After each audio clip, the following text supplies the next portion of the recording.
marché de Lomé, en plein cœur du quartier des tissus, c'est la zone d'approvisionnement principale d'Eva Gaillet. Bonjour. La jeune femme est à l'affût des dernières nouveautés au meilleur prix, mais Eva Gaillet n'est pas facile à convaincre. Le motif trop grand, la couleur un petit peu trop sombre pour que ça donne du peps à l'accessoire, au sac par exemple. Donc non, je ne choisirais pas ça. Elle repart finalement les mains vides de ce magasin. Si elle est intransigeante avec la qualité de ses tissus, c'est parce que c'est une créatrice en vogue au Togo. Et pour confectionner ses produits, elle utilise principalement du wax. Je prends celui-ci et celui-là. Celui-là parce que j'aime la couleur. Là, pour les deux pagnes, ça fait 15 000. Oui. Ça a un très bon prix. Le Togo, c'est l'Eldorado africain pour les jeunes créatrices de mode. Elle perpétue la tradition du pagne qui a fait la richesse du pays avec les fameuses Nana Benz. Les Nana Benz, ce sont ces femmes d'affaires de la deuxième moitié du XXe siècle. Ces Togolaises très puissantes, spécialisées dans l'import-export du wax hollandais vers toute l'Afrique de l'Ouest. Marguerite Lawson a bien connu ces années fastes. Sa mère était une des toutes premières Nana Benz. Moi, j'ai dédié cette partie pour ma mère. La voici, la voici, la voici. La voilà devant sa boutique. Nana Benz, un surnom qui vient de la voiture dans laquelle sa mère circulait, la Mercedes-Benz. Donc voilà ma mère, très fière devant sa Benz. Et c'est elle qui est la première à acheter la Benz. Ma mère aime le beau, ce qui est beau, ce qui est solide. La voiture la plus solide dans le temps, c'est la Benz. On a de très beaux souvenirs. L'argent coulait à flot. Mais au début des années 2000, avec l'arrivée de la concurrence chinoise et la dévaluation du franc CFA, l'âge d'or des Nana Benz est révolu. Le commerce africain du tissu doit se réinventer et la jeune génération, baptisée les Nanettes, compte bien relever le défi. Depuis sa boutique, Eva Gaillet n'est jamais bien loin de son téléphone portable. Car pour vendre, cette créatrice s'appuie sur les nouvelles technologies. Contrairement à sa grand-mère Nana Benz, plus question d'attendre les clients en magasin. Elle les contacte directement via les réseaux sociaux, notamment sur la messagerie WhatsApp. J'ai une cliente qui me demande les photos des bijoux que j'avais disponibles au magasin. Donc je lui envoie des photos de tout ce que j'ai. 60% de mes ventes, c'est par WhatsApp. Surtout pour les clients qui achètent en gros. Chaque mois, elle traite plusieurs centaines d'achats juste sur les réseaux sociaux.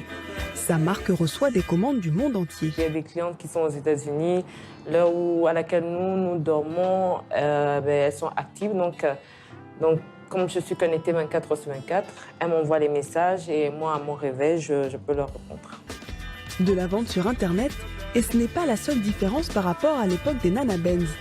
Eva Gaillet ne se contente pas de revendre les tissus, elle supervise aussi la confection de tous ses produits. C'est à l'arrière-boutique dans l'atelier que tout se passe. Ici, c'est l'espace réservé pour la couture, tout ce qui concerne les vêtements. Et là, la partie réservée à tout ce qui est accessoires, sacs, chaussures, les portefeuilles. Grâce à cette stratégie, elle accumule un chiffre d'affaires de plus de 100 millions de francs CFA par an. Et pour faire face à la demande grandissante, elle a embauché 7 employés à plein temps. Au Togo, elle n'est pas la seule à perpétuer l'héritage des Nana Benz. Les nanettes ont depuis longtemps troqué la mythique Mercedes contre d'imposants 4x4. À 39 ans, Marlène Adam Lété fait partie de ces héritières du textile. Dans sa famille, on est dans le wax depuis 3 générations. Est-ce qu'on a des pliés? Vous avez vu à quoi ça ressemblait un peu? Cette petite fille de Nana Benz a étudié à Paris le droit social et les ressources humaines, une formation nécessaire pour faire face à la concurrence. Chiffre d'affaires, bon, c'est clair qu'on est dans les millions. Une journée où on vend bien, il faut au moins qu'on dépasse le 1 million de francs CFA. Pour perpétuer l'héritage familial, elle a complètement changé le business model de l'entreprise. Plus question de revendre comme les Nana Benz des tissus fabriqués aux Pays-Bas. Marlène Adam Lété conçoit ses pailles de A à Z. qu'elle fait ensuite produire en Chine. Et ça commence par le choix du design avec son styliste. Salut, comment tu vas? Comme plusieurs fois par mois, Déo Gracias est venu faire le point sur ses dernières idées de création. Pour la prochaine collection, c'est de l'ethnique. On veut sortir ce côté et à la fois africain et à la fois moderne. Donc avec nos dessins géométriques, on veut essayer de se démarquer un peu. Lui et Marlène Adam l'été travaillent ensemble depuis le lancement de la marque Winawax il y a 6 ans. Donc là, moi, je proposais que le orange soit plus prononcé. Sinon, au niveau des motifs, il n'y a aucun souci. On va couper la parole. Bah, Je dis-moi. vais ajouter un tout petit peu d'éclat à l'orange. Ouais, voilà. Le bleu, on peut rester. Ouais. Pour la sortie de ses nouvelles collections, elle se cale sur le calendrier international de la mode. On essaie d'en sortir tous les 3 mois. Tous les 3 mois, on essaie d'en sortir. Parce que bon, après, il faut aussi le temps de la production, le temps d'écouler aussi. Une quête permanente de nouveautés pour gagner toujours plus de marché. Comme les Nana Benz à l'époque, Marlène Adam l'été part à la conquête de l'étranger. On essaie de tenir compte des spécificités en fait de chaque pays. Et si vous voyez même ici, il y a ces pagnes-là qu'on a créées aussi pour le Burkina. Les petits motifs et également des pagnes comme ça qui sont un peu avec des reliefs gaufrés ou de tons. Ceux-là, plus pour la clientèle qui vient du Nigeria, qui aime bien les motifs bleus comme ça, avec beaucoup de bleu. Pour la clientèle de la Côte d'Ivoire, ils aiment bien les couleurs un peu plus flashy. Donc ce rose-là qui plaît beaucoup. Et la businesswoman du wax ne compte pas s'arrêter là. Son autre cible, l'Europe et les États-Unis. Actuellement, on essaie de s'orienter vers les pays occidentaux. On essaie d'avoir une base solide à Paris, on essaie d'avoir une base à Londres, une base plus solide aux États-Unis. Je pense que le wax a un beau potentiel dans ces pays-là, donc c'est pour ça qu'on essaie vraiment de se faire une place.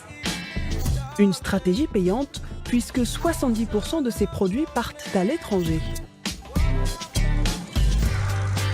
Pour se différencier dans le monde du textile, d'autres nanettes ont décidé de créer leur propre niche. C'est le cas de Jackie Atenji. Drapée en wax jusque dans les moindres détails. La clé de son succès, ne pas s'enfermer dans le textile. Elle décline le wax sous toutes ses formes. Parmi nos produits qui plaisent beaucoup, nous avons les carnets en wax, comme ça. Après, nous avons aussi les étuis à lunettes. Là, la dernière collection de lampes, c'est un mélange de wax avec du basin et un ruban en coton. À l'avant-garde, cet autodidacte a créé sa marque d'accessoires il y a plus de 14 ans.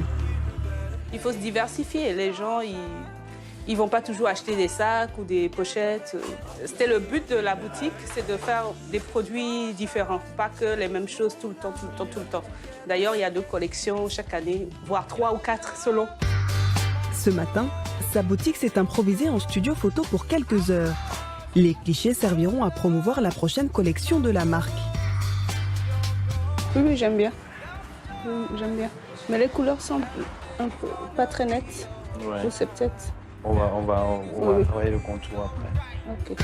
Comptez 4 000 francs CFA pour un carnet, 15 000 francs pour ce type de sac.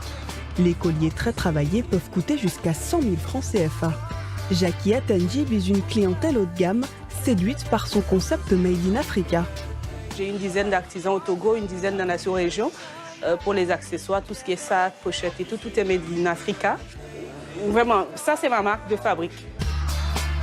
Miser sur les nouvelles technologies, se diversifier, concevoir entièrement ses pagnes, c'est la stratégie des nanettes pour réinventer le commerce du wax et perpétuer l'héritage des Nana Benz.